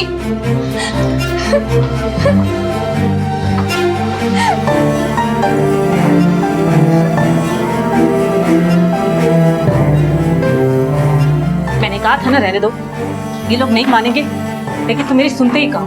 वैसे भी ये दोनों मेरी जिंदगी का हिस्सा नहीं है। ये दोनों मेरी जिंदगी का हिस्सा थे, है और हमेशा रहेंगे। तुम्हें कोई प्रॉब्लम है तो बता दो। 4 साल पहले उनसे पीछा छुड़ाकर मैंने जिंदगी की सबसे बड़ी गलती की थी। अब देखो उनकी हालत क्या है। जो कुछ भी हो जाए, ये बच्चे मेरे साथ ही रहेंगे। मैं जो करना है सो करो, मैं इनके साथ कभी नहीं रहने वाली। अरे अंजलि को ना सही, मुझे तो उनकी परवाह है। ये बच्चे मेरी भी जिम्मेदारी है। मिथि से मिली जानकारी की बिना पर पुलिस ने एक ऑटो वाले से पूछताछ की। हर गली, हर नुक्कड़, हर सड़क से जानकारी इकट्ठा की गई और हर एक सीसीटीवी फुटेज को खंगाला गया।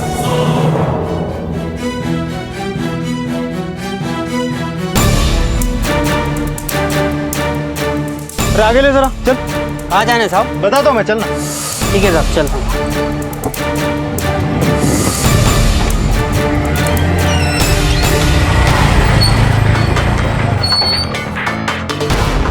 सर पैसे पैसे चाहिए? साहब क्या कर रहे हो साहब? लड़की छेड़ता है? साहब मैंने कोई मैंने नहीं छेड़ा। बहुत शौक है, बहुत शौक है। मैंने चल, कुछ मैं नहीं पैसे किया देता हूँ। साहब। चल पैसे देता हूँ। साहब मुझे छोड़ो साहब, मैंने कुछ नहीं किया। खड़ा खड़ा बोल। साहब मुझे माफ कर दो साहब, अकेली लड़की थी साहब, मैं उसे जंगल में लेके गया। सर मुझे लगा मर गई वो, इसलिए मैं डर के भाग गया साहब। मैंने कुछ किया नहीं साहब। लोग आंखें बंद करके तुम पे भरोसा करते हैं कि तुम उन्हें उनकी मंजिल तक पहुंचाओगे, और तुम अच्छी तरह से मीटर डाउन करो इसका। तुम्हारे बारे में तुम्हारे ऑफिस से लेकर मोहल्ले तक हर जगह पूछताछ की। सब जगह से बस एक ही जवाब मिला कि तुम बड़े ही मतलबी किस्म के आदमी हो, सिर्फ अपने बारे में ही सोचते हो। इसीलिए तुमने अंजलि को भी छोड़ दिया ना।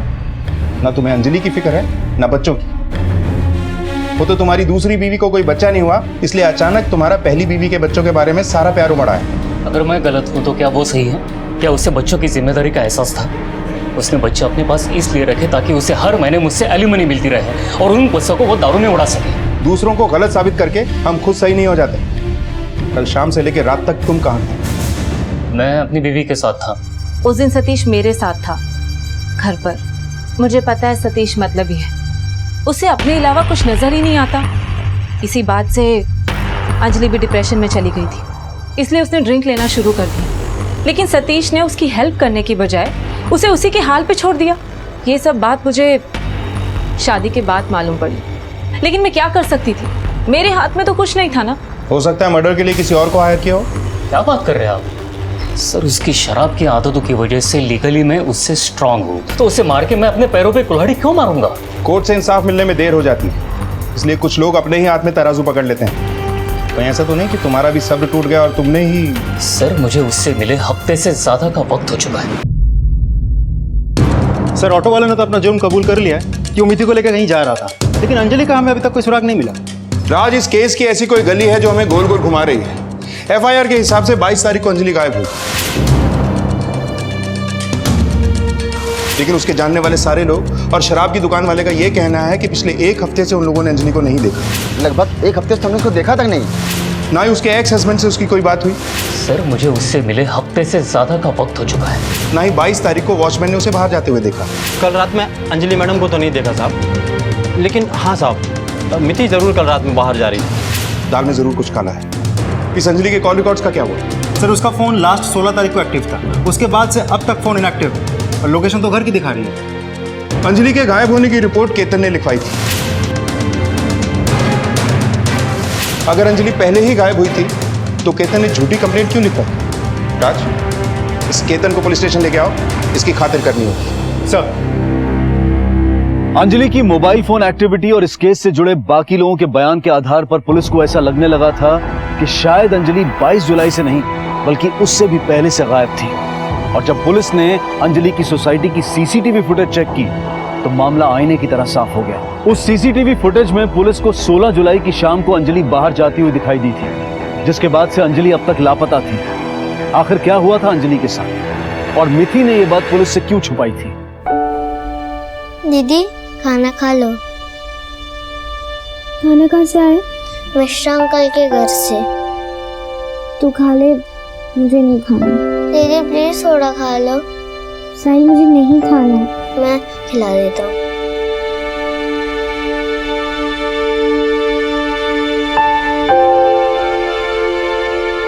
दीदी मम्मी को कौन खिलाएगा?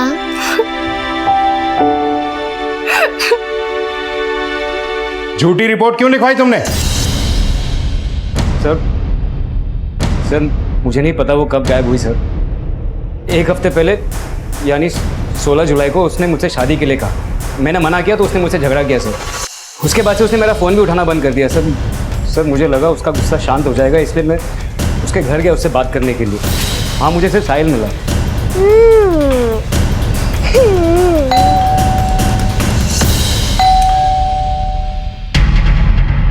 मम्मा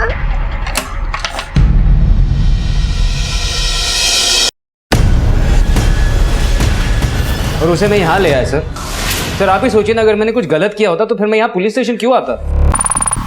अगर तेरे इरादे की तरह तेरी नीयत भी बदली होगी और तूने कुछ गलत किया होगा तो इसका अंजाम सोच लेना क्या होगा।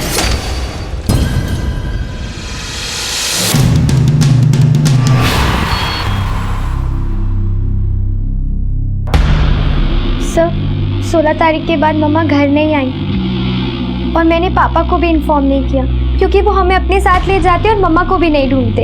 और मैंने केतन अंकल को इसलिए इन्फॉर्म नहीं किया क्योंकि वो हमेशा मुझ पर गलत नज़र रखते थे।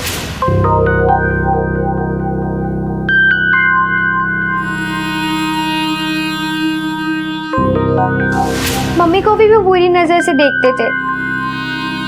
सर आप प्लीज़ मेरी मम्मा को ढूंढ दीजिए ना। मेरी बात सुनिए सर, वो झूठ कह रही है सर, वो लड़की झूठ कह रही है। वो जैसी दिखती वैसी है नहीं, वो अपनी बिल्कुल माँ पे गई है, अपने फायदे के लिए लोगों को यूज करती है। मैं जानता हूँ कि आप मेरा भरोसा नहीं करोगे, आप उस मिठी का ही भरोसा करोगे, लेकिन मैंने आज तक उसे कभी गंदी नजर से नहीं देखा है सर। वो मेरी बेटी जैसी है सर। अच्छा, तेरी बेटी जैसी है? क्या है ये? अपनी बेटी के साथ कोई ऐसी बातें करता है, ऐसे मैसेजेस भेजता है कि सारे मैसेजेस तूने भेजे। पिछले 6 महीनों से अपनी बेटी जैसी लड़की को रोमांटिक शेरो शायरी भेज रहा है। नहीं। और सुन, तू उसके बाप जैसा हो या ना हो, लेकिन हम तेरे बाप जरूर हैं। हमें अच्छी तरह से पता है कि तुझ जैसों को कैसे सुधारना है। नायक सर मेरी बात सुनिए ना सर। राज, अपनी जिंदगी में कुछ लोग इतने मतलबी होते हैं कि किसी और की तरफ उनका ध्यान ही नहीं जाता। वैसे मिथि के पास मोबाइल फोन है ना? हाँ सर। हर एक का मानना है कि पिछले 1 हफ्ते से उसने अंजलि को नहीं देखा। लगभग 1 हफ्ते से तुमने उसको देखा तक नहीं। तो पिछले 1 हफ्ते के अंजलि और मिथि दोनों के कॉल डिटेल्स निकलवाओ और एक एक्टिविटी को अच्छे से चेक करो। सर मिथि का? ये लड़की कुछ ज्यादा ही इंटेलिजेंट है।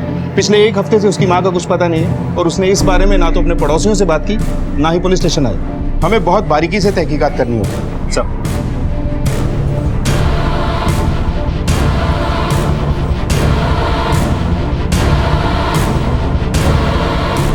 दीदी दवाई खा लो।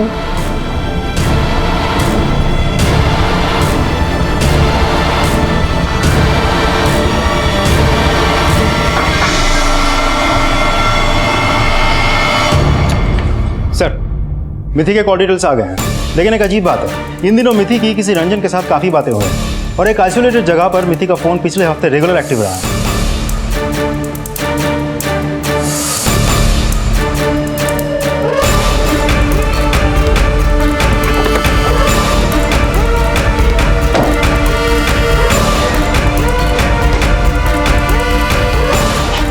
तोड़ दो ताला। सर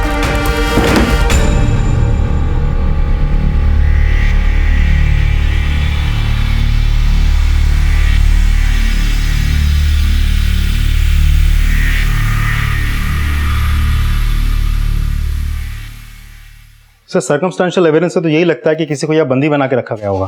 क्या यहाँ अंजलि को रखा गया होगा? हो सकता है। राज, फौरन पता करो कि ये जगह किसकी। सर, मिथि के साथ होने वाली घटनाओं के बारे में जानकारी मिलते ही सतीश को इस बात का एहसास हो चुका था कि अपनी बेटी को इस तरह अपने हाल पर छोड़कर उसने कितनी बड़ी गलती की थी। दूसरी तरफ पुलिस को अंजलि के बारे में अब तक कुछ पता नहीं चला था, लेकिन इतना साफ हो रहा था कि मिथि बहुत कुछ छिपा रही थी। पुलिस ने इस केस को एक बार फिर से ऊपर से नीचे तक खंगालना शुरू किया। दीदी, अगर मम्मा नहीं आई तो हमारा क्या होगा? क्या हमें पापा के साथ रहना पड़ेगा? नहीं साहिल, मम्मा आ जाएंगी। पुलिस है ना, उन्हें ढूंढ निकालेगी। तो चिंता मत कर।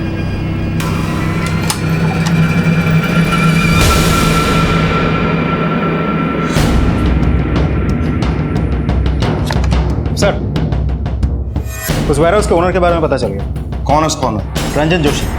रंजन जोशी? इन दिनों मिथि की किसी रंजन के साथ काफी बातें हो रही। ये वही है ना जिसकी मिथि से अक्सर फोन पे बातें हुआ करती थी? ये सर, लेकिन इस रंजन जोशी के साथ मिथि का क्या रिश्ता हो सकता है? ये रिश्ता तो रंजन जोशी ही बताएगा। चलो।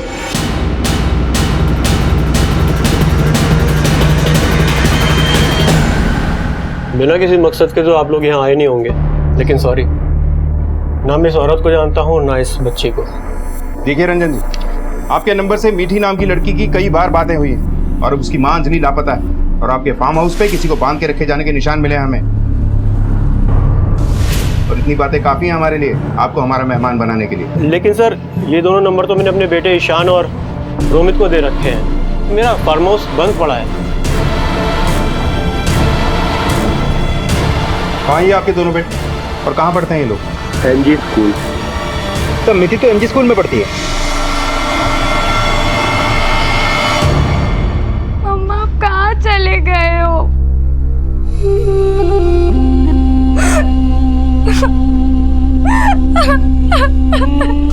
पापा प्लीज, पापा मुझे मम्मी। मिथि मेरे साथ चलो, तुम्हारी माँ तुम्हारी देखभाल नहीं कर सकती, उसे दारू पीने से फुर्सत मिले तब ना। और तेरे अकेले के बच्चे नहीं हैं, ये मेरे भी बच्चे हैं और मैं इन्हें अपने साथ रखूंगा। अगर इन्हें ले जाना है ना सतीश, तो मेरी लाश पर से गुजरना होगा, समझे तुम?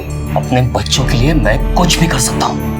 हमेशा अपने बारे में सोचते हो ना तुम, और मैं बस एक शोपीस बन के रह गई। मेरे अरमान, मेरी ख्वाहिशें, मेरा प्यार सबको कुचलकर तुमने दूसरी शादी कर ली और मेरे जीने का सहारा भी छीनना चाहते हो।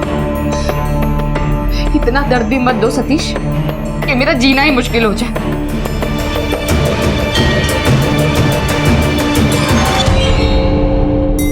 देखना बेचारी बच्ची को, बाप छोड़ के चला गया और माँ दिन भर बेवड़ी की तरह पी के पड़ी रहती है। तनी क्या होगा बच्चों का। मम्मा, मम्मा,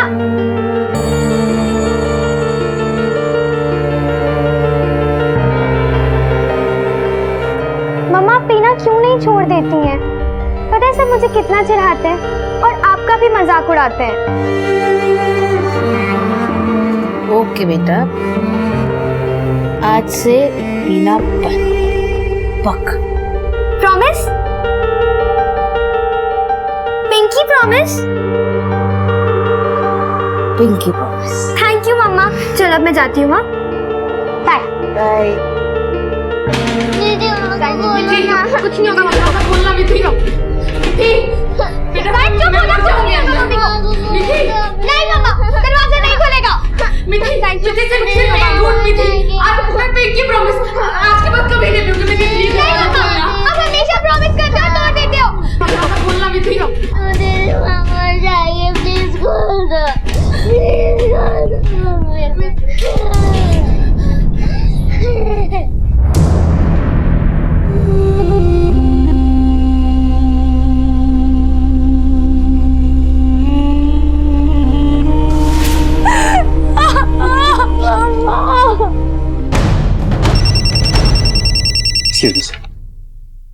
हेलो, ओके ठीक है, हम पहुंच गए।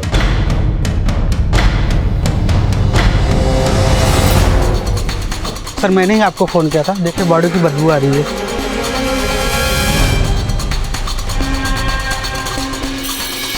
तो बॉडी किसी फीमेल की लगती है, पूरी तरह से बॉडी जल चुकी है। राज, कहीं ये अंजलि तो नहीं? बॉडी को पोस्टमार्टम के लिए भिजवाओ और अंजलि की फैमिली को शिनाख्त के लिए वहीं बुलवाओ। सर, आसपास देखो, कुछ मिलता है क्या?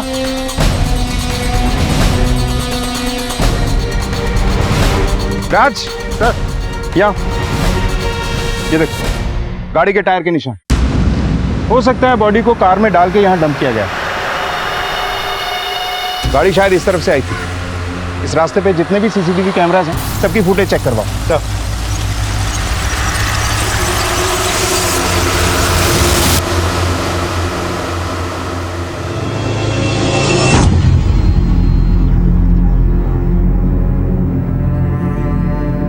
ये हमें बॉडी पे मिला।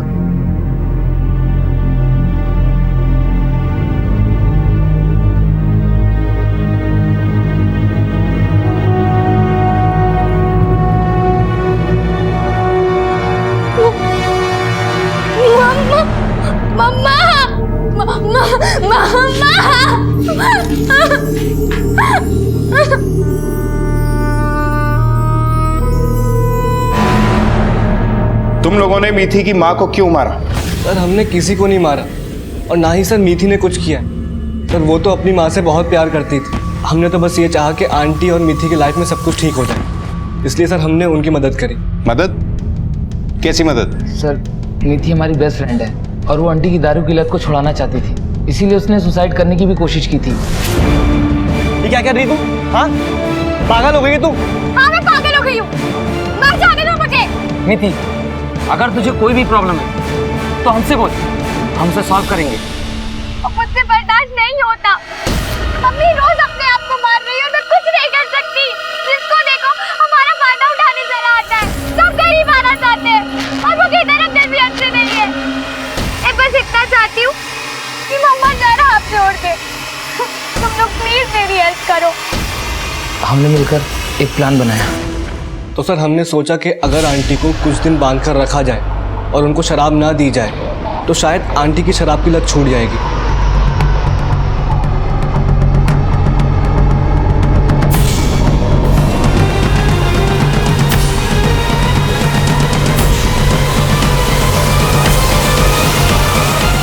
सर, मीठी अपनी माँ से शराब ना पीने के लिए सर रोज भीख मांगती थी। मम्मा, मम्मा आपने मुझे प्रॉमिस किया था ना कि आप शराब छोड़ देंगी। छोड़ दीजिए ना मम्मा, प्लीज। मिठी, ये क्यों कर रही है तू? हाँ बेटा, बेटा मुझसे नहीं छूटती है शराब। तू मुझे घर ले चलना। नहीं मम्मा, जब तक मुझे यकीन नहीं हो जाता कि आप शराब के बिना रह सकती हैं, मैं आपको घर नहीं ले जाऊंगी। पागल हो गया है क्या मिठी? बोल मुझे। मिठी, मैं नहीं छोड़ सकती शराब। मिठी प्लीज मुझे घर ले चल। सर, 22 तारीख की रात को आंटी हमें चकमा देकर भाग गई।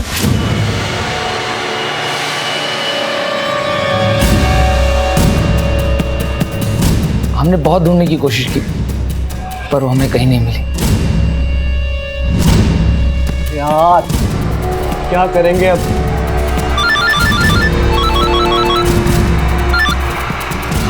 हाँ मिठी। हेलो मम्मा, ठीक है ना? मिठी, आंटी तो भाग गई। क्या? सर हमने कुछ नहीं किया, वो भी सर हम अपने बेस्ट फ्रेंड की मॉम के साथ ऐसा करेंगे? सर हमने कुछ नहीं किया सर। सर हम चाहते थे कि हमारी फ्रेंड की लाइफ में सब कुछ ठीक हो जाए। इस मीठी को लेके आओ, देखते हैं अब इसे क्या कहना है।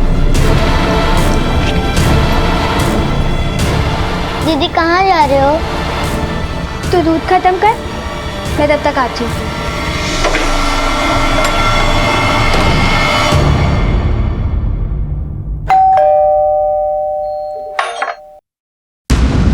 पुलिस अंकल, आप?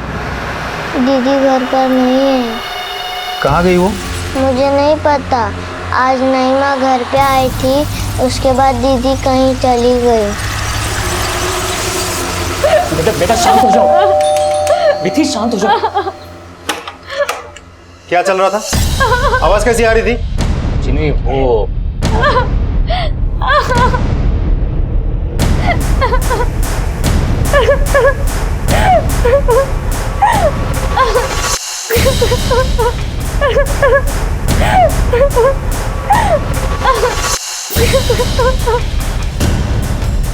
तुमने मीठी को घर में बंद करके मारने की कोशिश की। अब बताओगे या हम उगलवाएं? मैं बताता हूं।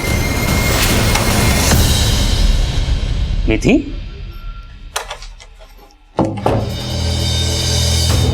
मीठी,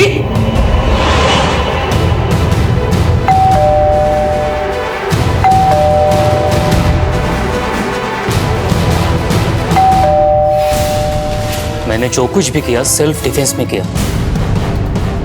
ना मैंने अंजलि को मारा और ना ही मैंने मीठी को जानबूझकर नुकसान पहुंचाया। बेटा बताओ, तुमने क्यों अपनी माँ को किडनैप किया और अपने पापा पे हमला किया?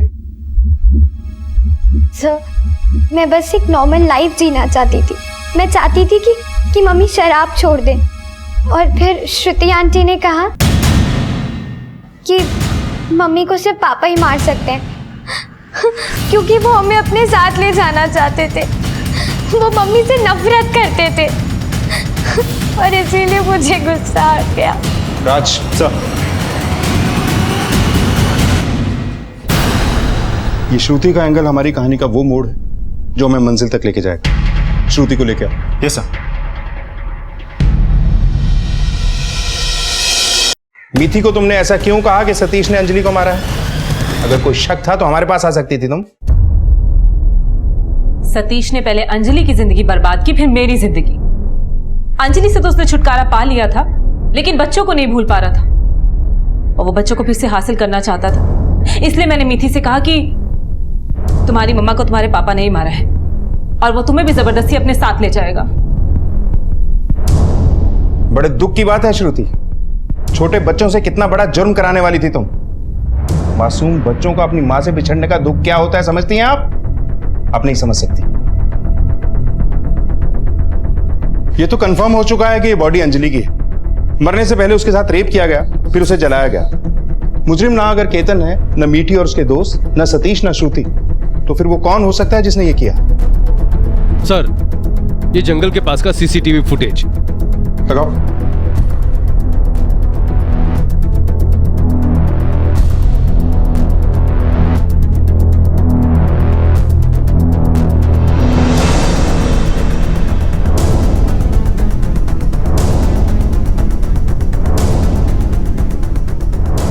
ये ब्लैक कलर की सेडान इसी रास्ते से जंगल की तरफ जा रही है। पता करो ये कार किसके नाम पे रजिस्टर्ड है। सर,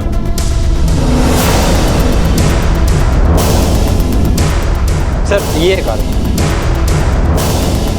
चेक करो अच्छे से।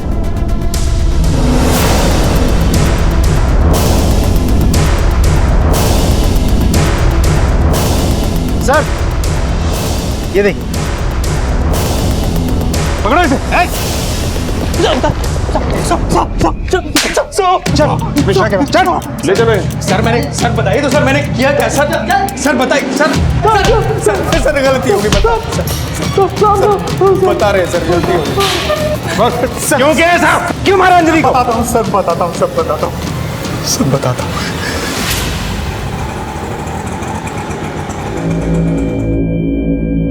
वॉचमैन, जी मैडम। शराब के लिए 200 रुपए चाहिए। मैं बाद में लौटा दूंगी तेरे को।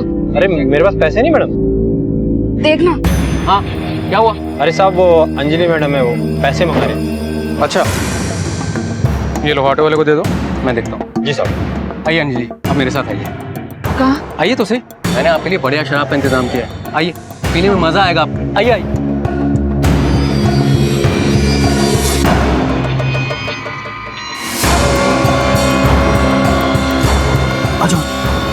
ये कहाँ ले आया? ये अपनी जगह अपना गैरेज है। आओ बैठो बैठो। वो शराब दे रहा हूँ, अभी बस अभी देता हूँ।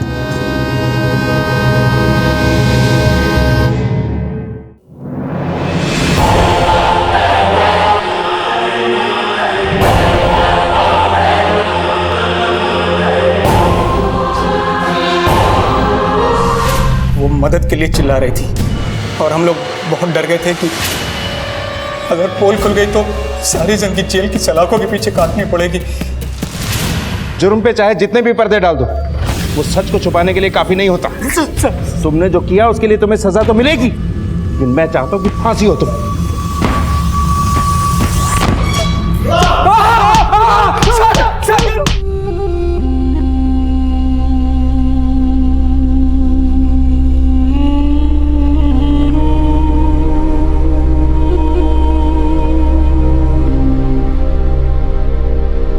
केतन को मॉलेस्टेशन और मिश्रा और गार्ड को बलात्कार और हत्या के आरोप में दोषी पाया गया और उन पर कानूनी कार्यवाही चल रही है। सतीश और श्रुति का अब तलाक हो चुका है और मिथि और साहिल अब अपने पिता के साथ रहते हैं। कहते हैं कि हमारा भविष्य हमारी आदतों के हिसाब से तय होता है और हमारा भविष्य तभी बदल सकता है जब हम अपनी आदतें बदलें। इसी विचार के साथ अब मैं अनूप सोनी आपसे विदा लेता हूं।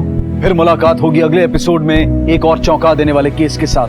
तब तक अपना और अपने परिवार का ख्याल रखें और देखते रहें क्राइम पेट्रोल डायल 100। सबक एक को सीख हम सबको। जय हिंद। क्राइम पेट्रोल के और भी दिलचस्प कहानी देखने के लिए हमारे चैनल को सब्सक्राइब करें और बेल आइकॉन दबाना न भूलें।